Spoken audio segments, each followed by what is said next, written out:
Welcome to the shit show.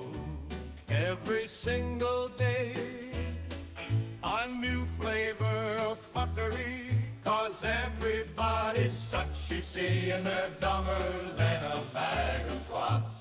Monday, bullshit. Tuesday, bullshit. Wednesday, what the fuck? And then 4 more days of increasingly stupid, ridiculous, ignorant, boulder, dash, poppycock, bollocks, and fuckery. Yeah, it all over again.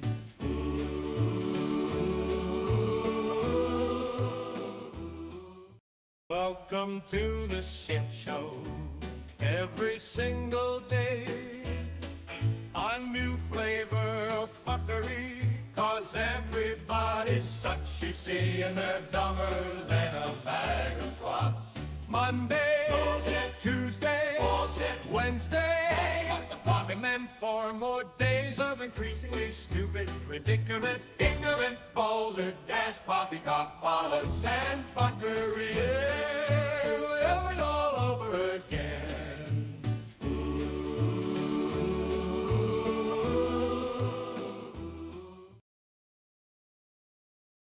Hello, boys and girls. It's me, and I'm back. I hope everybody had a good day, good couple of days, whatever. Let's see. Making sure I got everything ready. Let's see. Make sure I got my sippy cup ready.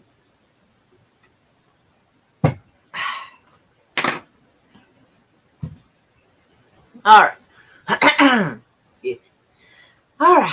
Let's get into this mess, shall we? Oh, actually, it probably would help if I present screen first. Entire screen. Yes. Fabulous. All right. Let's see what the world holds for us today. All right. That's weird.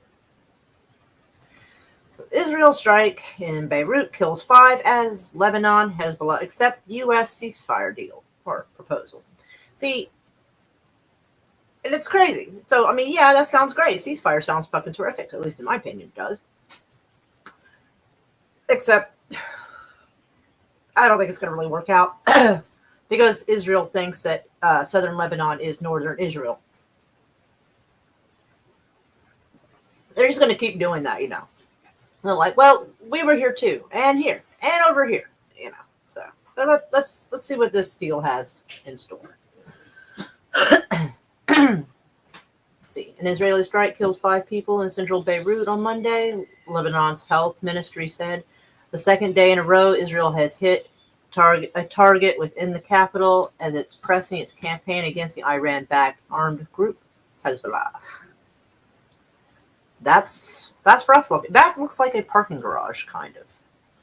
I mean, I don't know if that's what that is, but it's shaped like one. I'm sure there must have been people hiding in the parking garage too. Smoke was seen rising from the strike in the densely populated Zakuk al-Bat neighborhood near the central Beirut district where the Lebanese government is headquartered. So, not Hezbollah, Lebanese government. But okay. 2 people were missing after the strike and another 31 wounded, the ministry said. Israel has intensified its bombardment in and around the Lebanese capital over the last week, and Hezbollah has kept up missile fire into Israel, even as U.S.-led diplomacy to halt the fighting has progressed. First off, U.S.-led diplomacy to halt fighting. We're going to get into how much that is a motherfucking lie. Believe me when I tell you it's a motherfucking lie. But, whatever, right? So let's go see this. So apparently Israel thinks southern Lebanon belongs to them. I think everything belongs to them. It's kind of nuts. As the IDF battles to clear southern Lebanon of Hezbollah terrorists, it is worth highlighting an intriguing historical fact, one that many people have seemed to have forgotten. Having grown up, this is someone else's. This is some, it's some nutcase's opinion of things. But yeah, I somehow think the ceasefire deal is not going to be totally great. All right, so even with a, where is it? Yeah, even though Hezbollah has accepted a ceasefire deal, and supposedly America is, what was it? A U.S.-led diplomacy to halt the fighting. U.S. tries to pound Lebanon into submission. That's a heck of a twist there. That's a hell of a jump from diplomacy to like this mess. Like, okay, like, are we really supposed to like be invading another country again? Because we'll be there for another 20 years, like we were with Iraq and Afghanistan, and it will end badly. Israel has intensified its airstrikes on Lebanon, in particular on Beirut, ahead of the visit on Tuesday or Wednesday by U.S. envoy Hochstein, at which he will press Lebanon to accept the Israeli ceasefire plan, which, supposedly they have, but whatever. When was this? Hold on. Let me refresh this to see what day this came out. 2 days ago. 1 day ago. Well, sounds like it's not going well, but okay. This plan is touted to be based on UNSCR 1701. Don't know what the fuck that's even supposed to mean. Let's go find out what that means, because I don't know. Never heard that. Oh, United Nations Security Council resolution calls for full implementation of the relevant provisions of the tariff accord and the resolution. Okay. But in fact, it represents a I don't know what that is either. An act of renouncing or rejecting something. Okay. You may have noted that neoliberal politicians and media pundits who ignore the denigrate every other UN resolution on the Middle East are suddenly very enthusiastic about UNSCR. This is because it mandates withdrawal of Hezbollah forces to the north of the River Litani. Okay, so if they're wanting Hezbollah to move north, they're just going to find an excuse to go further north into Lebanon. You know what I mean? It's just an excuse to just move further into another country. So that's the shit they're up to. Netanyahu offers $5 million to anyone who frees a hostage. I don't know how you think that's going to go, but I have some theories. One, probably not going to be as fruitful as he's hoping. Fucking raccoons being loud in the attic. Jesus. Anyway, but yeah, I think this is just some bullshit. Yeah, he's offering $5 million and free passage. First off, pretty much anybody would take that deal. The thing is, even if some of the people know where the hostages are, how do you expect unarmed people to do that? Like, if someone told me to go get somebody out of the county jail, and they'll kill my family if I don't, how the fuck am I supposed to manage that? How am I, as one person, against God knows how many, is supposed to go get somebody out of there and take that deal?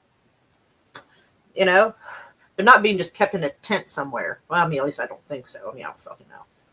Do you think that, like, all the civilians know where they are? Fuck no. Prime Minister Benjamin Netanyahu on Tuesday offered $5 million to anyone who returns an Israeli hostage taken by Hamas, and promised also to grant the person safe passage out of Gaza. They'll probably just shoot the person and not give them the money. I'm going to be honest. The offer was an increase on the several million he previously promised. I had missed that, apparently. I want to say that to those who are holding our hostages, whoever dares to harm our hostages will pay the price. We will pursue you and find you, the Prime Minister said during a visit to troops in Gaza. To those who want to leave this entanglement, I say, whoever brings us a hostage will find a safe passage out for himself and his family. We will also give you $5 million for every hostage. First off, I find that to be unlikely. Like I said, anybody who has killed over 200,000 people is not somebody you can really trust. Why is the cat tripping? Cat is freaking out. Anyway, he said that Israel continues to do all it can to locate hostages who remain in Gaza. Yeah, sure. About 100 who have not been returned yet. They still say it's just 100. They've been saying it's the same 100 for like 8 months. Like, come the fuck on. But about a third of those are believed to have died. Al Jazeera reports. Now, that I wonder about. Because are we supposed to believe that Hamas or whoever has been having dead bodies just toted around with them for the last, 6 months? Because they've said that a few of them probably have died. And this was 6 months ago they said this. So you expect me to believe they're just, moving from town to town or area to area with, a pile of dead bodies with them? That doesn't make any fucking sense. It doesn't. It sounds kind of difficult, and I feel like the smell would give it away. I'm not trying to be a dick, but some of this shit does not really make a lot of sense. Netanyahu also seemed to push aside calls for a ceasefire as he continued to insist that Hamas would be eradicated, which is weird because if you remember, a week or so ago, his new defense minister, Israel Katz, said that Hamas, I think, had been eradicated and Hezbollah had been eradicated at a different time. But okay. We are destroying its military capabilities. Oh, yeah, that's what they had said. In a very impressive manner. And we are moving on to its ruling capabilities. Hamas will not be in Gaza. There's almost nothing in Gaza anyway. There's almost nobody left. Probably. But, whatever. Oh, yeah, that's his little Israel Katz guy next to him. Oh, and a fucking ad. Sorry. Let's make this bigger and make sure the captions are where you can read them. Seeing this guy, knowing he's not doing any kind of funny, it just feels funny to see him in a hat or a helmet and fucking vest and shit. That doesn't even fit him quite right. It looks like it has a plate that looks like it would fit a kid. But, anyway.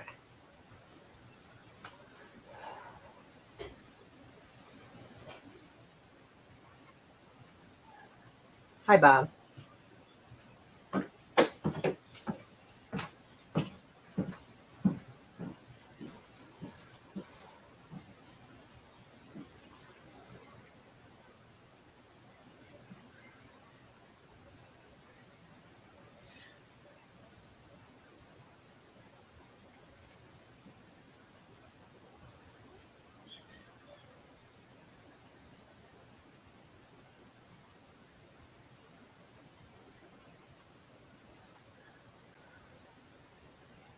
I think the captions are wrong because they're not matching what's going on down here at all.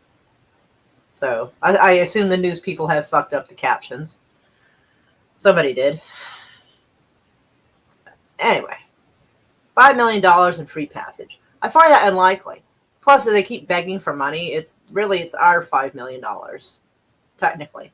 Keep coming over here panhandling for more fucking money all the time. But whatever. Fuck these guys. Back to some Oklahoma news. Oklahoma Superintendent spar with CNN host over Bibles in school. Liberals don't have to like it. This silliness right here. I'm going to pause this and hopefully the I'm going to have to close that door because otherwise have a good evening. Your flashlight's on. All right. Since everybody has decided this is the time to walk back and forth in front of the door. Anyway, so I told you that this twat over here, not this one, but this one, wants to spend $6 million tax-paying dollars on Bibles, but not just any Bibles, the Trump Bibles, because regular Word of God isn't good enough, apparently. Anyway, so he's getting ate up by this CNN person, which annoys me, because why does he have to be so fucking stupid that I'm applauding for a CNN reporter? I'm a little annoyed by that because, why do you have me cheering for the Communist News Network? That fucking pisses me off. It really does. He's accusing her of a leftist agenda. And she's like, it's not a leftist agenda, it's facts. And he doesn't like facts. But, oh, for fuck's sake. I don't know why they do this. Nobody likes to read their shit for that.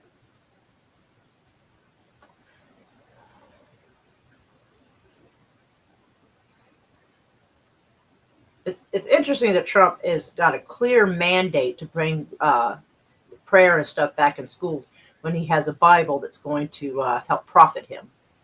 But,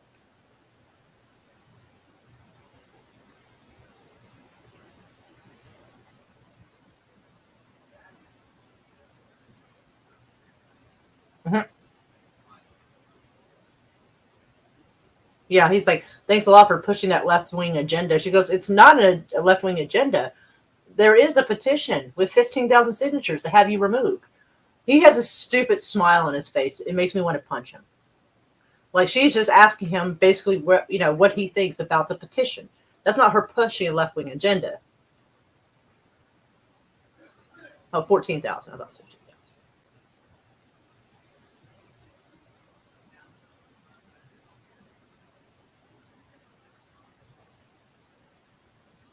Oh yeah, he was talking about the Constitution, and she was trying to explain to him what it actually says. And so he's accusing her of left-wing agenda. It's so crazy.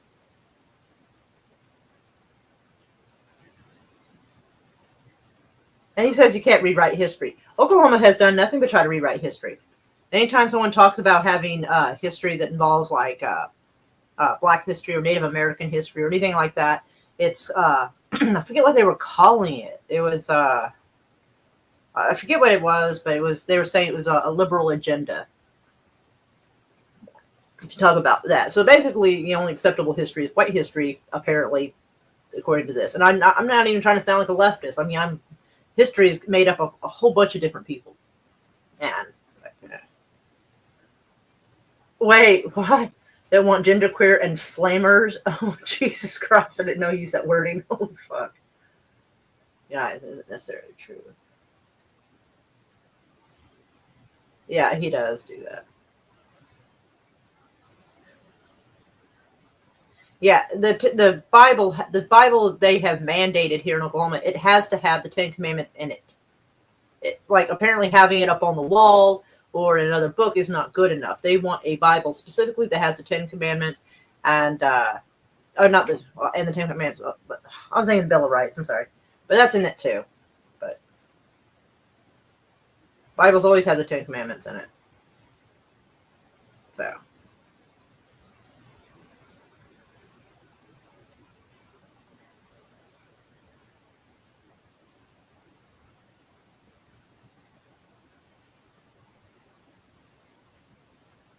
But yeah, the lady, she was basically explaining to him that this could look a lot like you're just pushing one religion on everybody. When the Constitution, it talks about religious freedom, it's supposed to be for all religions. And he accused her of pushing a left-wing agenda. And I'm just like, Jesus Christ. This guy is such a fucking twit. He really is. And Oklahoma Supreme Court Justice recuses herself from the lawsuit over Ryan Walters' Bible mandate. Which is kind of odd. I don't know why she did that, but we'll find out maybe. An Oklahoma Supreme Court Justice has recused herself from considering a lawsuit filed over the school superintendent Ryan Walters' Bible teaching mandate and his agency's attempt to purchase Bibles using taxpayer money, $6 million of it. The recusal notice from Justice Dana Cohn, I guess, announced Friday, was one of a slew of recent developments in the case.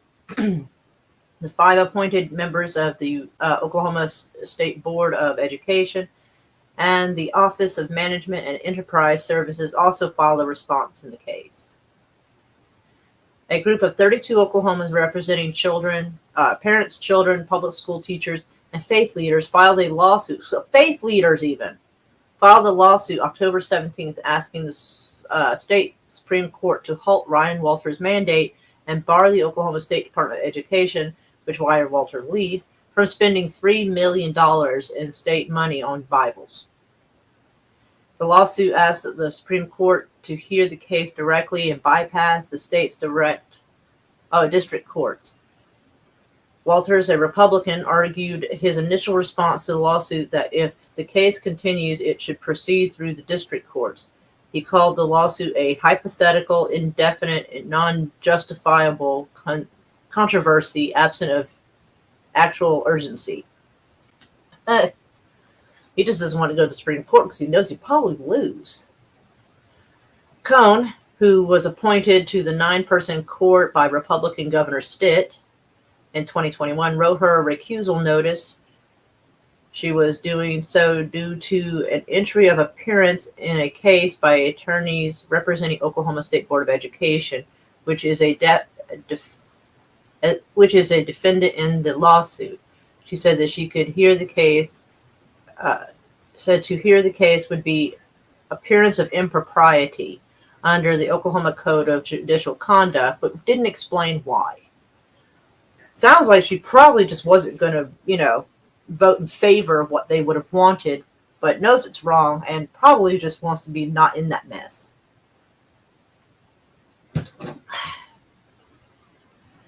Three attorneys who entered the appearance in the case on November the 12th, David Anderson, Chad Cutmus, and Joel. Boy, they're just trying to make this a little more difficult. Woolgamuth, I guess, come from a law firm, Norman Woolgamuth in Tulsa. So,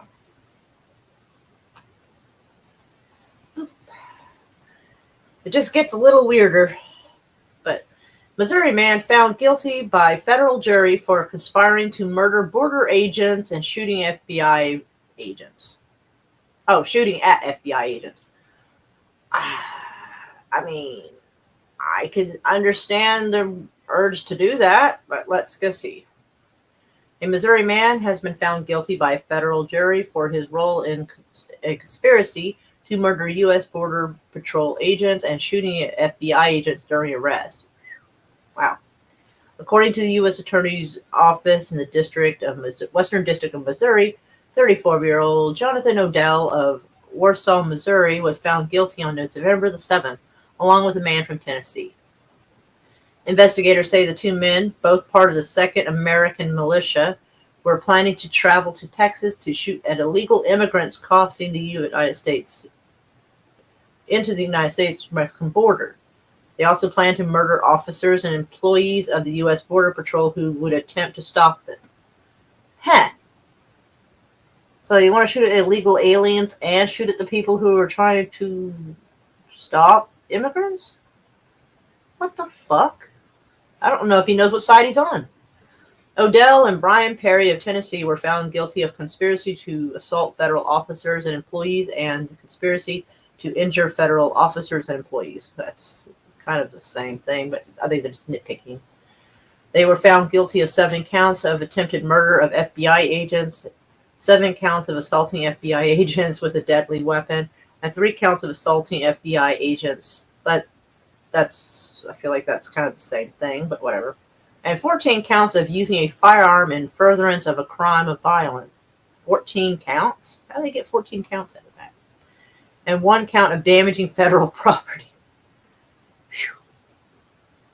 The news release said Odell was found guilty of 1 count of threatening to injure another person. During the trial, he also pleaded guilty to 1 count of illegally possessing a firearm while subject to a court order of protection, 1 count of making a false statement to a federal agent, and 1 count of escaping from custody. He escaped from custody? Oh, I guess he did. He escaped from the Phelps County Jail in September of 2023 after being found and arrested in Ray County, Missouri, near Kansas City. Police say that witness who knows Odell reported him in possession of a stolen vehicle out of Phelps County. Yeah, snitches, That vehicle was also recovered at the time of arrest. The arresting agency were the FBI, Missouri State Highway Patrol, and the Ray County Sheriff's Office. Well, everybody was after this guy.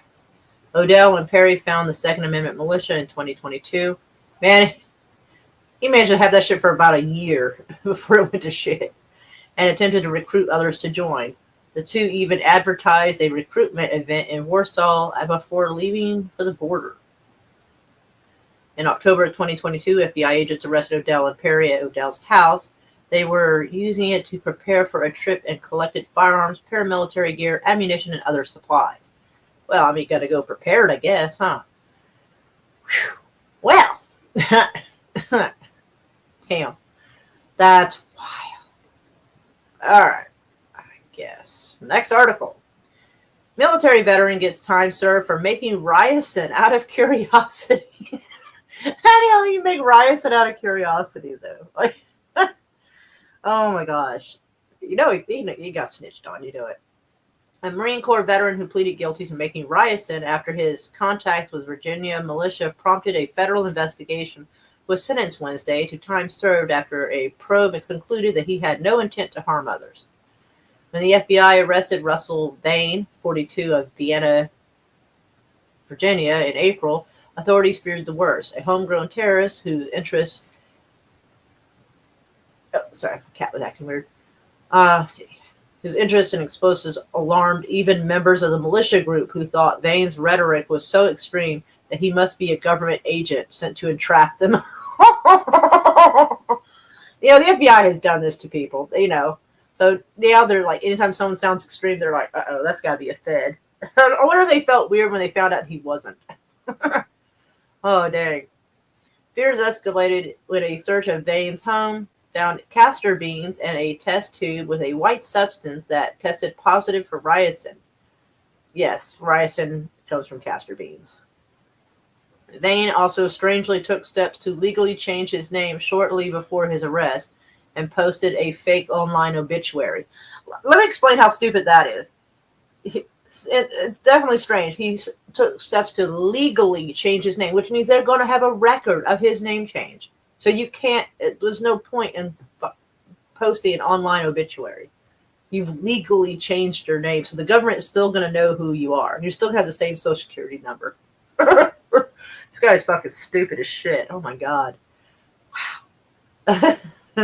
Strangely. Even they thought it was weird. At Wednesday's sentencing hearing, though, prosecutors conceded that Vane was not the threat they initially feared. Well, why would he want to pretend he was dead, though? That kind of should make you wonder. The defendant didn't turn out to be a terrorist or planning a mass casualty attack or even plotting a murder. Rather, he was exercised some terrible judgment and synthesized a biotoxin out of essentially curiosity, Prosecutor Dana Atea wrote in the court papers.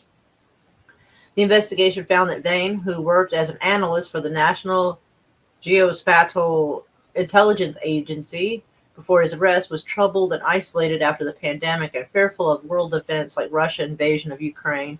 It prompted an interest in militia and prepper groups. The ricin manufacturer fit was a long history of weird, ill-advised science experiments, prosecutor said, including one time when he showed neighborhood children how to make explosive black powder. How young are these kids? Like, I mean, if they're like 15, 16, then that's just old-fashioned fun. But if they're like younger than that, that's probably not a good idea to do that. Oh my God. Okay. Vane told investigators the ricin was left over from an old experiment that he believed had failed. He wanted to see if it was really possible to make toxin from castor beans. I can understand that curiosity. I kind of can. Exposure to ricin can be lethal, though Vane's lawyers said the material Vane developed was too crude to be used as any kind of biological weapon. Even though Vane turned out not to have malicious intent, prosecutors still asked for a prison sentence of more than 2 years at Wednesday's hearing, saying that significant punishment was needed as a reminder to the general public that you're not allowed to do this. See, and that's what it really is. Even though he had no malicious intent, they wanted to make an example out of him to the general public. And that right there, I can't believe they were that honest. So yeah, even though he didn't try to do anything to hurt anyone, and it damn near sounds like he almost didn't really even do anything illegal. Because actually, I mean, using ricin on people is obviously illegal, but I actually don't know. If I just want to make it in my house out of curiosity, I actually don't know what the prison sentence is for that. But basically, yeah, they just want to punish this guy. It's like, yep, we want to remind the general public you're not allowed to do this. So we're going to punish this guy more than we should have actually done because he wasn't actually trying to do anything bad. Because until y'all went public with this, news, I wouldn't have known about it. Nobody would have known about it. You guys are sitting here telling everybody, this news article is telling everybody that you can make ricin out of castor beans. Like, there are probably a lot of people who may not have known that or known even how to process that. Hell, I don't know how to process that. But yep, that really is the center of it all. Prosecutors still asked, for over 2 years, saying it's significant punishment is needed to remind people. remind the general public that you are not allowed to do this. That's wild. Damn. But U.S. District Judge Anthony Trenga opted for the sentence of time served, which included 4 months in solitary confinement at Alexandria jail after his arrest. 4 months in solitary confinement. Wow. Bain was also given 4 months of home confinement in order to pay a $5,000 fine and sell or dispose of dozens of guns in his home. I'm actually surprised they're giving him the option of selling his guns instead of just stealing them from him. I'm actually surprised by that. So, yeah. So, guys, 4 months in solitary confinement. How long is a person supposed to have solitary confinement? So I think there's rules about how long you're supposed to actually have that. But that's crazy. 4 months in solitary when he didn't even hurt anybody. That's fucking nuts. Anyway, let me go see how everybody's doing real quick. Get back to this. Oops. Hello. Oh, hello, Bullets of Barbecue. That sounds like a very fun name. I like that. Hello, Daniel. Imagine innocent lie. I know, right? Heavens, who would have thought? Hey, Bone. Meow. I see. Maybe raccoons may be haunted. I don't think the raccoons would be up there if it was haunted. I don't know. I don't think animals would like that. Oh, yeah, I don't play sound because I don't want to get a copyright hit because, news is public, but apparently you still get in trouble for that. They show how to make ricin and Breaking Bad. Did they? I did not know that. It's probably what the guy watched. I've never watched Breaking Bad, so I've seen clips and bits of it on TikTok, but what's the proper age to start teaching kids advanced boom engineering? I don't know. I think it probably depends on maturity. All right. And so for our next article, there's a video that I'm going to share with y'all.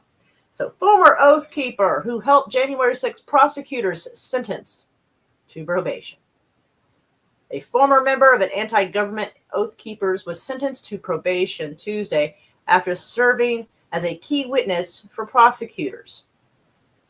So, he still got sentenced.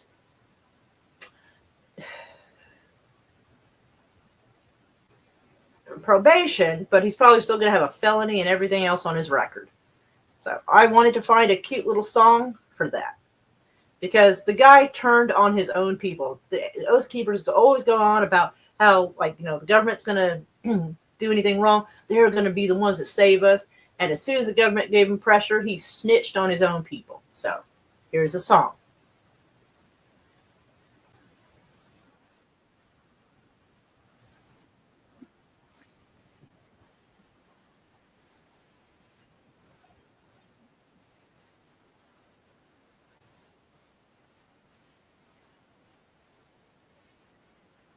Oh, I forgot. If I'm sharing the whole screen, it's not going to play the sound for you. So let me go fix that real quick. Where am I at? So let me do this, then this, and then I can play the little song. So hold on. I never thought the leopards would eat my face. No, I never thought the leopards would eat my face. Well, I turned my back on my own kind, but I somehow thought that I'd be fine. Oh, I never thought the leopards would eat my face. Slow down now. I never thought the leopards would eat my face. No, I never thought. Yep, because a leopard never changes its spots. You know what I mean? So, yeah. And I doubt any other anti-government group will ever want him back. Because he's proved that when the pressure's on, he's a fucking snitch. Let's see. So, yeah. For probation after serving as a key witness prosecutors in high-profile cases arising from January 6th. The Georgia man, Brian Ulrich. So, yeah, they even put his name out there. So, no group is ever going to want him again. Pleaded guilty in 2022 to seditious conspiracy, plotting to use force to oppose authority of the U.S. government. Ew. Well, that's what we're supposed to do, by the way. It is the most serious charge to emerge from the riots, where supporters of President Trump stormed the Capitol as Congress certified the win of his Democratic opponent, President Biden. The U.S. District Judge Amit Mehta sentenced Ulrich to 3 years of probation with 6 months of home detention and 120 hours of community service, suggesting Tuesday he's owed a debt of gratitude for having the courage to accept responsibility and help the nation heal and move forward. By that, they mean he's being rewarded by all this community service, 6 months of home detention, 3 years of probation, for snitching on his own people against a government that he thought was tyrannical. And it is kind of tyrannical, to be honest. So yep. Now everybody will know his name, and nobody will ever trust him with anything. At least nobody who has any sense. If I ever met this guy, I wouldn't tell him shit. I wouldn't tell him what the fucking weather forecast was. And unfortunately, a lot of our anti-government people that we know, the few that we do know, all of them most likely would fold like a fucking lawn chair as soon as some pressure was put on them. Craziness. Talking about him in debt of gratitude for having the courage. Bitch, you were a cowardly ass hoe is what it was. Prosecutors said in the court papers that Ulrich provided substantial assistance to the government in its prosecution of other oath keepers. Wow. So these are people that he knew. Like, this is people he's like went and did target practice with, I'm assuming. They probably knew each other's families, probably had barbecues together, everything. And he fucking snitched on his fucking buddies. Unbelievable. That's so gross. Asking the judge for a sentence that includes no prison time. Ulrich is the first person to be sentenced after pleading guilty to sedition conspiracy in the January 6th case. Yep. Ulrich was the first person. And so, they probably used him as an example and put the pressure on him. Ahead of January 6th, the Oath Keepers plotted to stop the certification of the 2020 presidential election in encrypted chats. Encrypted. So, he handed that phone over and said, yeah, this motherfucker right here. Wow. Ulrich echoed Rhodes' drumbeat about the need to use any means necessary, including violence, to stop the certification of the election. Rhodes is, I think he's a sheriff. I think his title is Sheriff Rhodes of the Oath Keepers. He's like the main guy. Because back like 15 years ago, I thought the Oath Keepers sounded pretty cool. So I even followed them on Facebook and shit. I stopped talking to them when we had a disagreement about religion, weirdly enough. Anyway, Rhodes and his guys, they thought that basically the Bible was important because how else would people know how to behave? And I was like, I guess generally, do unto others you have them do unto you. I mean, I assume you innately know that if you don't want people to do bad shit to you, you shouldn't do it to other people. I mean, you kind of learn that when you're young. They didn't like that answer. Okay. Anywho, Ulrich echoed drumbeat, including violence, it's not the thing. And if there's a civil war, then there's a civil war. Prosecutors wrote, referring to Oath Keepers. Stuart Rhodes. That's his name. I couldn't remember his name. The Stuart part.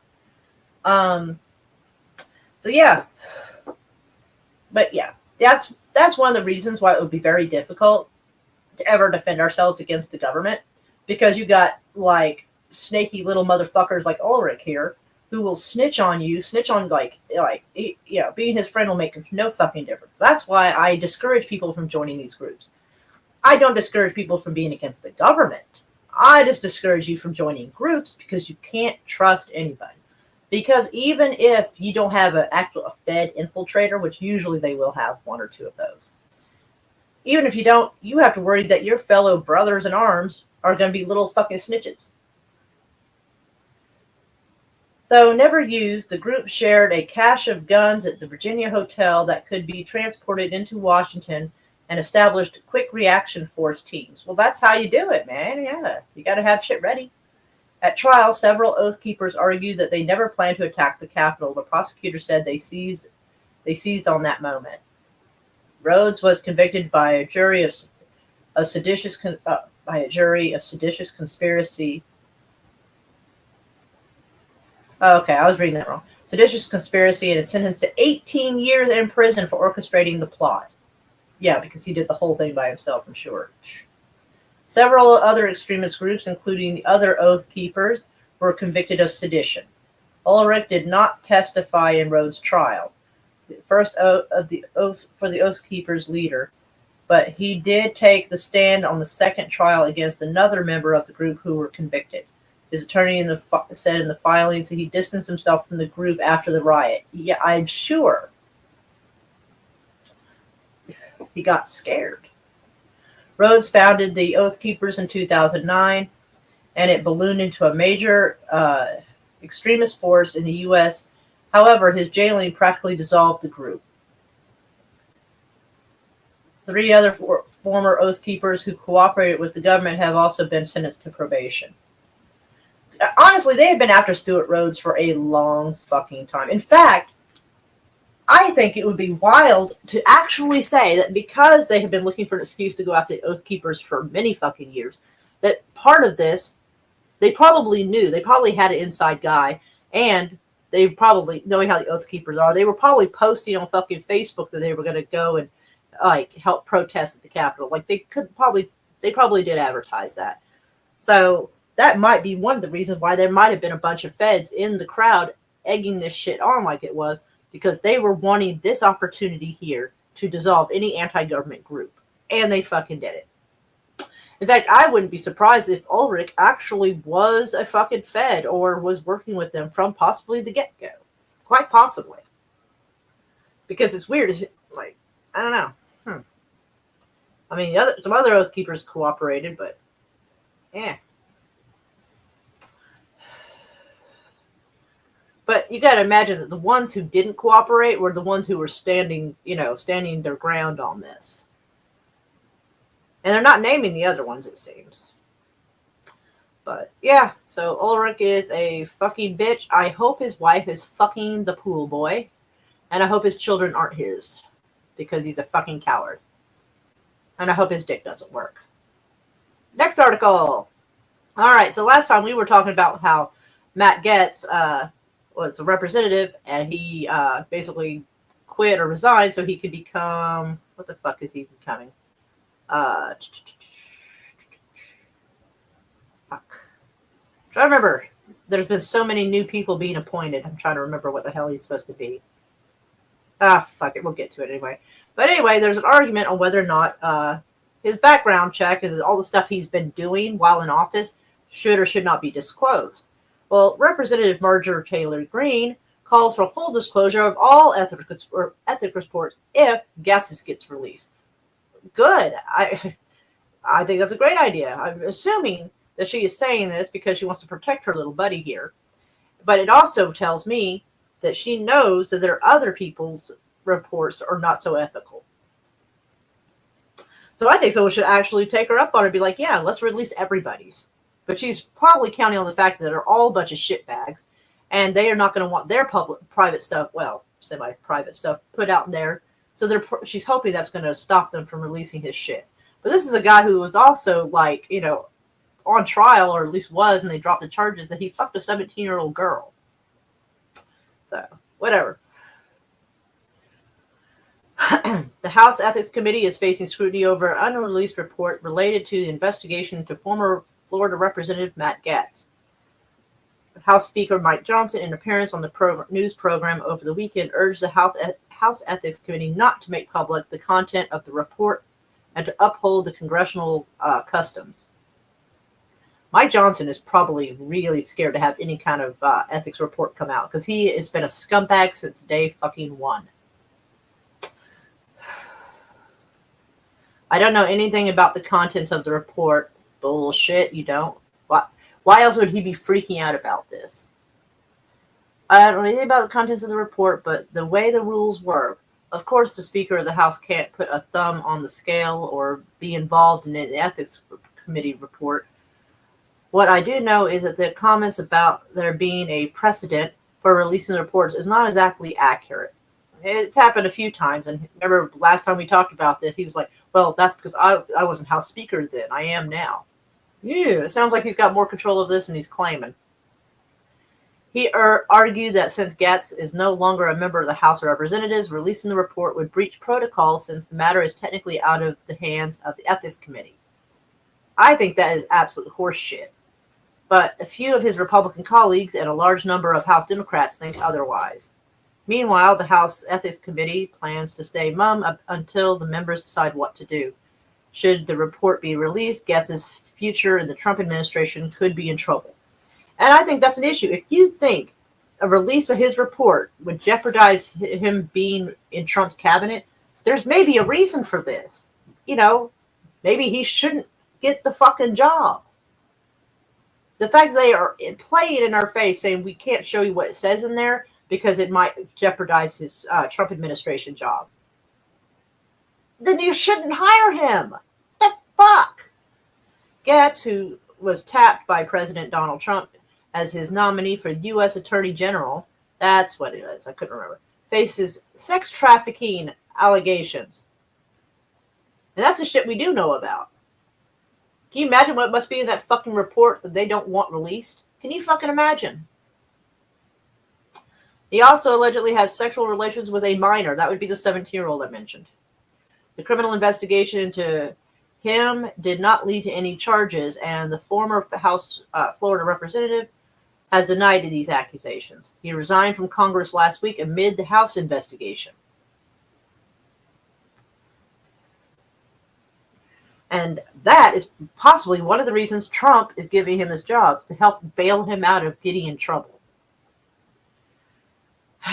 In a social media post on Tuesday, Representative Marjorie Taylor Greene said if Republicans decide to release the report on Gaetz, they should release all ethics investigation reports. I agree. Do it. Release all of it. Alleging her congressional colleagues are covering up their indiscretions while paying off victims with taxpayer money. Fuck me. Let's release all the ethics reports. I want to see it. This is probably one of the reasons why nobody's really, releasing the Epstein list and shit. Half of these people are probably on it.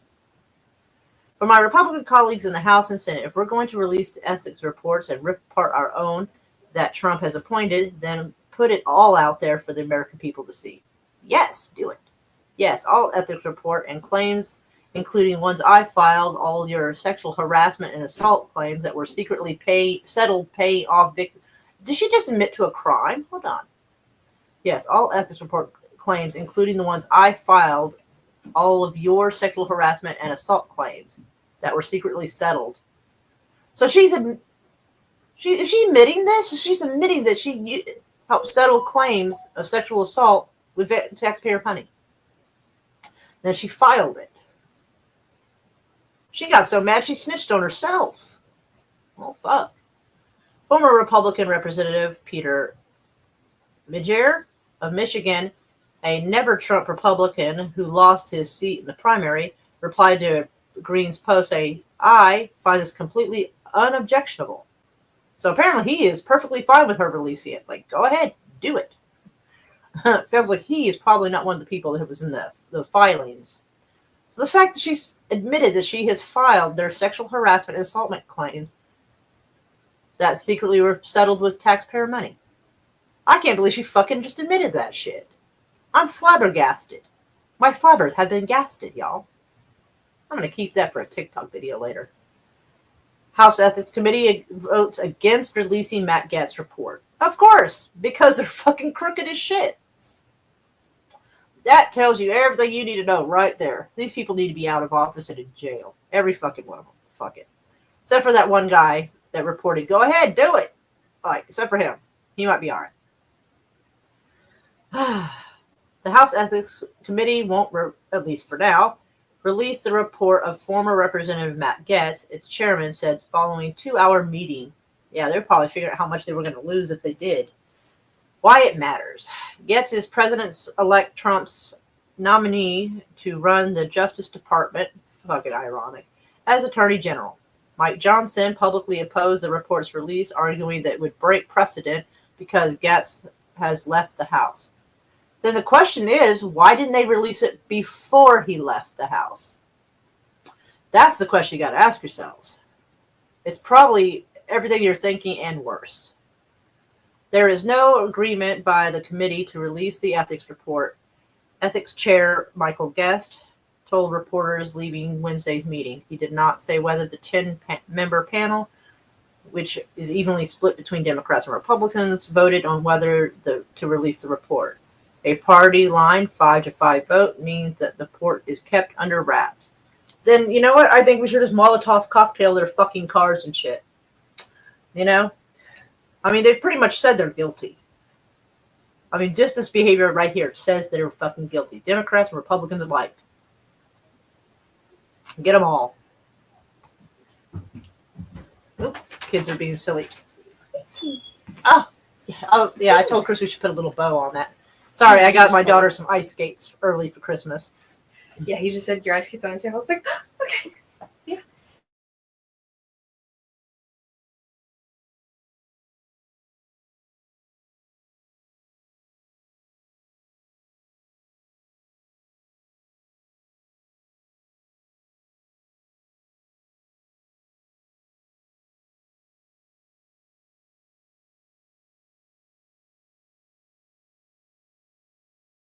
Super excited to be there.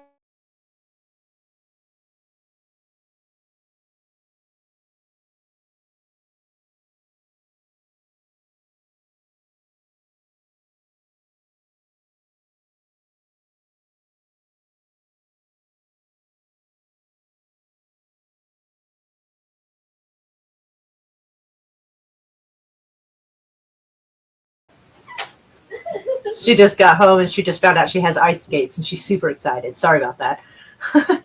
Anyway, let's see. Okay, we get that. Right. One of the best shows ever. I'll see about it, but I don't know. I'm so far behind. Thank you. Let's see. He was investigated, not charged. You see the clip from The View regarding Getz. No, because that would involve me watching The View, and I hate those fucking crazy bitches. God, they're fucking weird. Ugh. Let's see. Getz resigned his House seat shortly after Trump's announcement, raising questions on whether the findings could be made public. Multiple Senate Republicans have said that they want to see this report stemming from the allegations of sexual misconduct with minors as they prepare to consider whether to confirm Getz as the nation's top law enforcement officer. Right? We should probably do that. That's fucking crazy. Like, oh, Jesus. Anyway, actually, I want to leave y'all on hold for a minute to go talk. I have got to tinkle. I'm so sorry. She needs a hockey stick. I don't know if she's up to that. But I'll be right back, y'all. Talk amongst yourselves. I'm super sorry, but sweet biscuits. I gotta go tinkle.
All right, I'm back.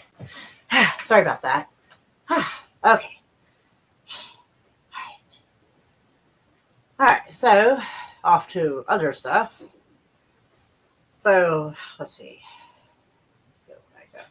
So I found this interesting, and I feel like this is a bit of more propaganda to make us feel some kind of kinship with Israel. Jesus is God inscription found on Israel prison. The inscription proclaiming Jesus is God was discovered beneath the floor of an Israeli prison and is currently on display in the United States. The 1,800-year-old Megiddo mosaic has been hailed as the greatest discovery since the Dead Sea Scrolls.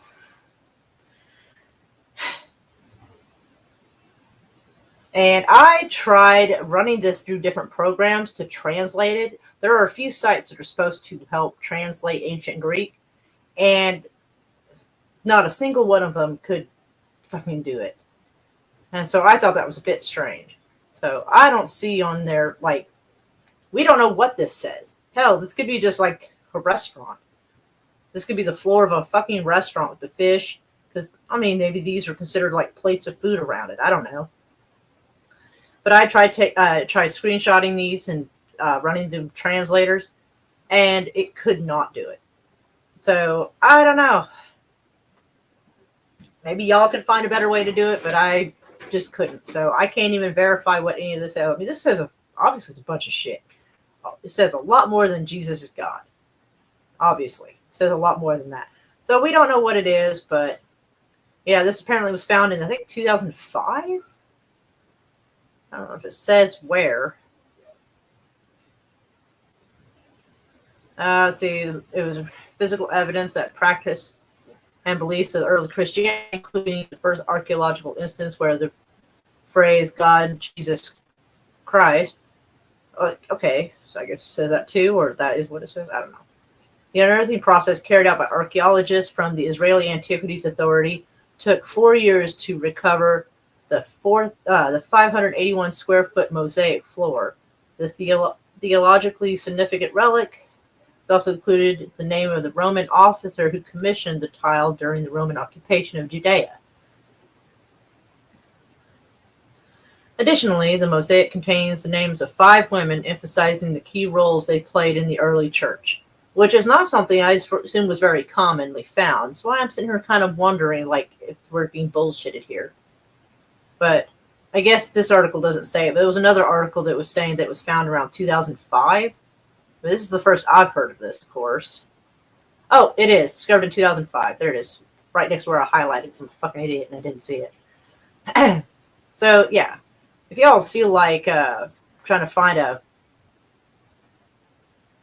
program that will translate it, I will throw that into that so y'all can go look it up whenever you feel like it. It's the Colonel's secret recipe. Right? Biscuits. All right. So every once in a while, they like to pop out with these and like, oh, look at this early Christian stuff from, found in Israel. I feel like a lot of it is just, it's propaganda. I do. And I feel like a lot of the bullshit probably stems from, what was it? It was like 325 BC when they had the Council of Nicaea, where they were deciding on what things were, agreed upon for the church so they could have the same rules worldwide. Yeah. So I'm kind of like, oh. So whatever they decided then is the shit we're supposed to believe now. And some of it seems a little kind of iffy because I was doing a little deep dive on that Council of Nicaea shit. So yeah, so this would have, as they say, it dates back to 230 AD, which is approximately, 230 years after Jesus died? We can't even get a straight story out of stuff that happened 80 years ago. How the hell do we expect to believe they got it right after 230 years? But whatever. Oh, yeah. This actually goes with some stories over here. So let's get over here. Oh, yes. May have to shut this down and do it again so that way you'll be able to hear this.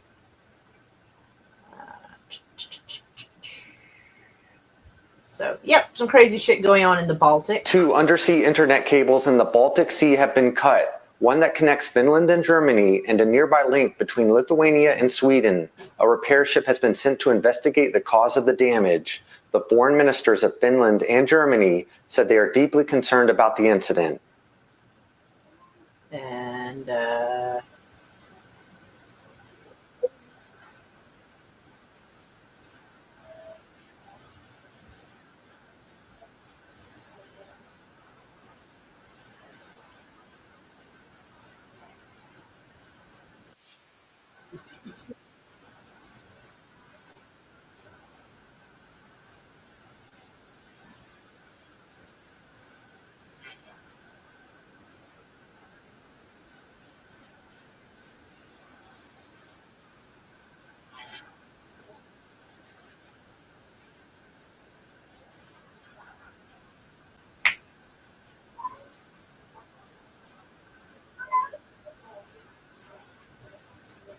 Did I not switch that over? Or did I?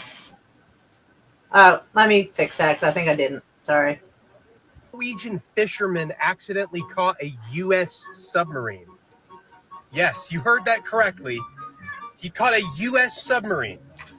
So Harold Engen was on the way back to port to deliver some halibut that he had caught, and he received a strange message. So Harold was told that his net had become entangled in the propellers of a nuclear submarine, the USS Virginia to be exact, and it had dragged it about 2.3 miles out to sea. Hence why the meme says U.S.-powered or nuclear-powered submarine USS Virginia. The Norwegian Coast Guard ended up escorting the submarine, and they actually removed the netting from the submarine's fins for them. Now, the fisherman wasn't upset that his nets got destroyed, and the Norwegian Coast Guard actually offered to replace his nets. Now, however this happened is still under investigation, but typically if the U.S. damages civilian equipment while overseas, it's expected that we reimburse them. So it's likely the U.S. will pay for this guy's nets. Now, what I find interesting is that this is not too far away from where this happened. So let's make this a little bit bigger. So the site of damage for the underwater data cable is here. And the submarine was caught somewhere over here. So I don't feel that's far away enough to think the U.S. was innocent in this situation. And they said, let's see, what does it say? An undersea data cable connecting Finland, Germany was cut in the early hours of Monday by what was likely an external impact. And a nearby link to Lithuania and Sweden was also damaged. So an external impact under the sea. Now, what the hell would hit something like that? A submarine might be able to shoot something and damage that cable. But I definitely wondered why. And I still don't quite know why. But I do wonder if it does have something to do with, let's see, let's close that.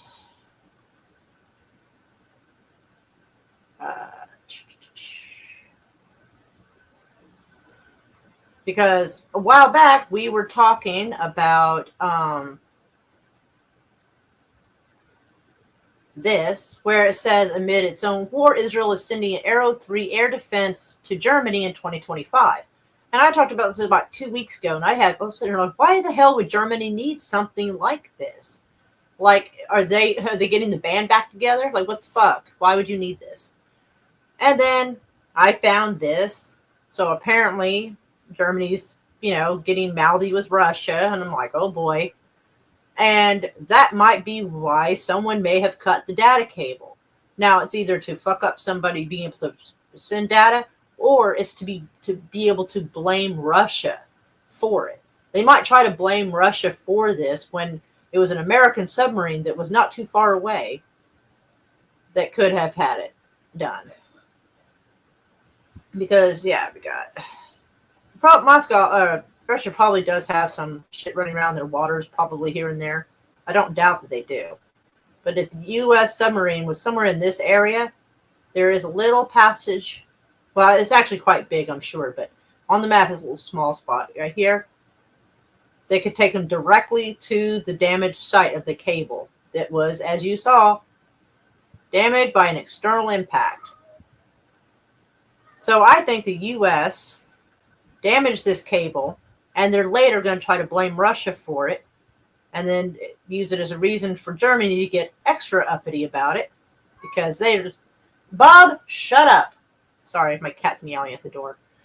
Anyway, so yeah, that's kind of what I think they're up to. So let's see what this says. Germany's foreign minister vowed on Tuesday that her country would not be intimidated by Russia's new nuclear deterrent policy, saying the mistakes of the past would not be repeated. Yeah, the Germany's always, doing a good job of that. Alana Baerbock, whatever, told news conference in Poland that Berlin will now heed the warnings of partners that border the Ukraine. She was attending a meeting of foreign ministers in Poland, Germany, France, and Italy on the 1,000th day of the Russian invasion of Ukraine. Baerbock or whatever it is, said Germany and its partners will not be intimidated while Putin is playing out our fear, or playing with our fear. He did not start doing this 1,000 days ago. He started back in 2014. And Germany in particular made the mistake back then, especially politically, of allowing itself to be intimidated by this fear, above all, not listening to its partners, especially our Eastern European partners, who made it clear at the time that we must not rely on promises from the Kremlin. Well, as far as I know of, Germany has not been fucked with by Russia. I mean, at most, they're probably being told, like, don't interfere. But Germany has a track record where they just cannot help getting into some fucking shit. So I'm guessing it looks like the band's getting back together. So, that's going to be fun and interesting for everybody. Which may explain... Did my thing stop working? Let me see. Yep, it stopped sharing.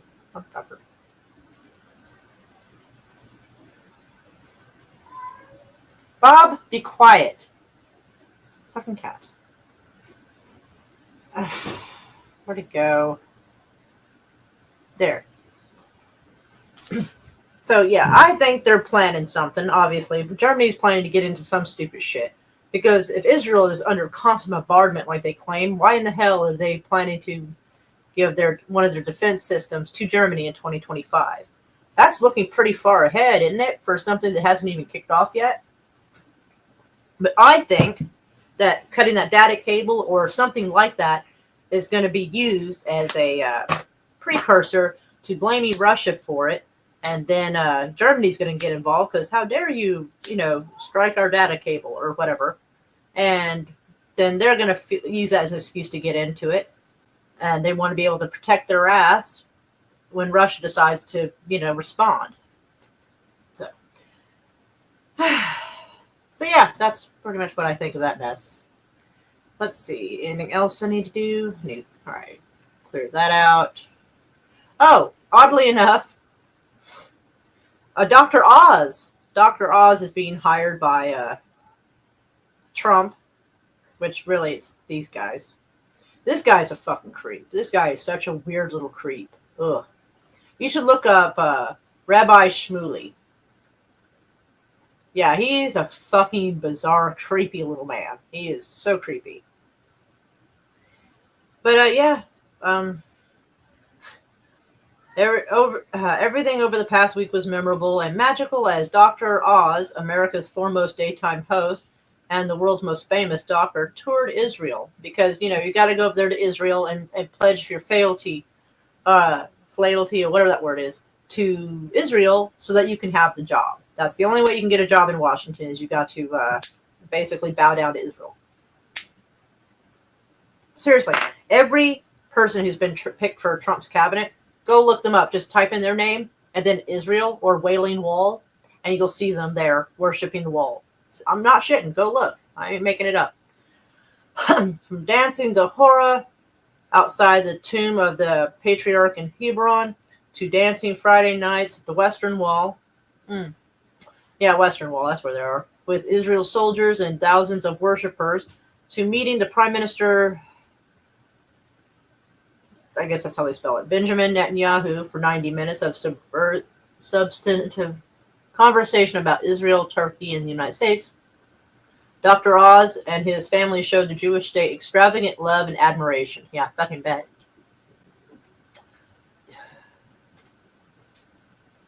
And of course, they are legions of fans, Jewish and Arab, all parts of Israel, that pleaded for a picture, and he turned no one down. Oh yeah, you gotta work the crowd.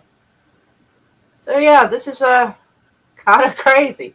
So Dr. Oz is getting a job in Trump's cabinet. That's so fucking weird. Like, what kind of doctor is he even? I'm probably gonna find out he's like a fucking dermatologist or something. Which, I mean, there's nothing wrong with being a dermatologist, but like, he's a bit weird. Like, somewhere I had to dig way back in my gallery, but I have a video of this guy lap dancing a 7-year-old child. So, actually, it makes me want to see if I can find that video and how quick I can find that video. So, hold on. Like, I'm not shitting. Like, Rabbi Shmuley's a fucking psycho. Let's see. Let's see. Video. Let's see. That shit tons of video.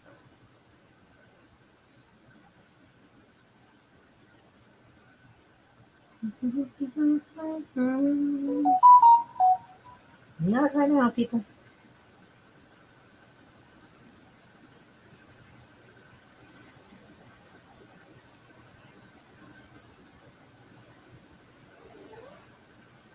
Okay. The cat's making little meowing sounds at me.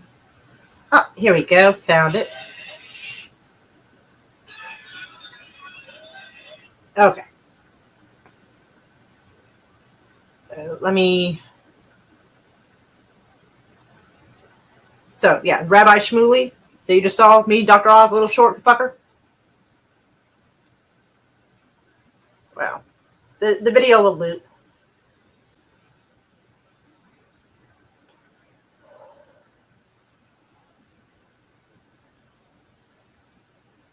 Yep, that's Rabbi Shmuley lap dancing what looks like a 7-year-old child. So when I talk shit, I'm quite serious about it. Never forget that's what Rabbi Shmuley is. He's a fucking creepy pedo. That's all he'll ever be. Okay. Where was I? Yeah, that's that guy. So that's the kind of company that's going to be up in DC. And that's the kind of people that Oz apparently loves hanging out with. So they're all terrible, and I hope the ground opens up and eats them all like the people who worship the golden cow. Fuck these people. We saw that. We saw that. Oh, and apparently there's people are saying heads up to Ethiopia. First the archaeologists, then the squatters. So, yeah, not only are they saying that Lebanon, southern Lebanon is northern Israel, but, yeah. They're going for this as well because, you know, there's diamonds. Money and power is pretty much what drives everybody. So, yeah, there we go. Well, I think I got it all out of my system for now. Yeah, I think I've got it all.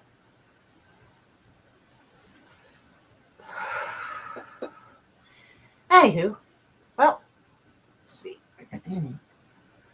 So hugs to Bullets and Barbecue, hugs to Daniel, hugs to Bone, and Sashi. Lots of hugs to you as well.